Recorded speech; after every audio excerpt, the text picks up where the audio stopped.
Quando achamos que a situação não pode piorar, descobrimos que estamos enganados.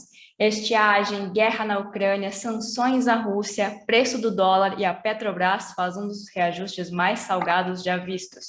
Para explicar melhor essa situação, convidamos o professor Gilcemar Brunuzili. O professor Gilcemar é graduado em Ciências Econômicas, mestrado em Ciência e Economia Aplicada e possui doutorado em Ciências.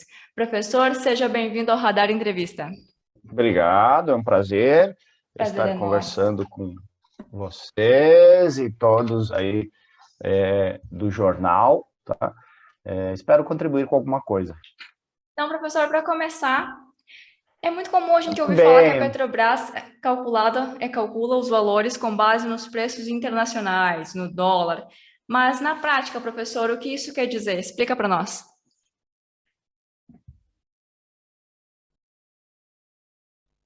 na verdade, a política adotada pelo governo federal desde 2016 para a definição do valor do preço dos combustíveis está associado ao comportamento do preço do petróleo internacional. Então, conforme o preço internacional do petróleo se altera, para mais ou para menos, nós temos alterações no preço do combustível internamente. Então, essa foi a política de formação de preço adotado pelo governo federal desde 2016. Vale ressaltar que, antes desse período, nós tínhamos o preço do combustível administrado pelo governo.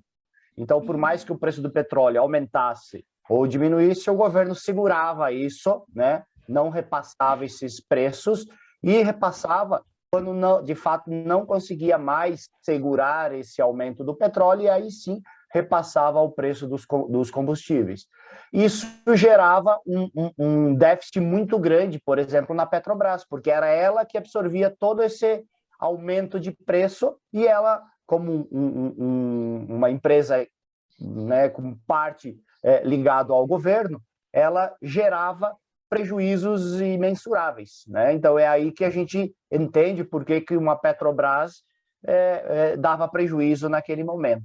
Então, ao mudar o sistema de formação de preço para o atual, que é baseado no mercado internacional, quando nós temos essas alterações do preço do petróleo, automaticamente nós temos também a alteração do preço interno dos combustíveis. E isso, né, nos últimos anos e principalmente nos últimos dias, com o advento do conflito, da guerra, isso tem deixado o mercado extremamente preocupado, né, porque, queira ou não, são regiões de grande produção, tanto a Rússia como a Ucrânia.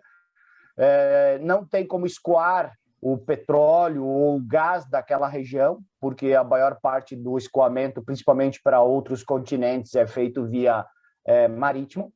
Então, não tem como passar ou navegar entre regiões de conflito.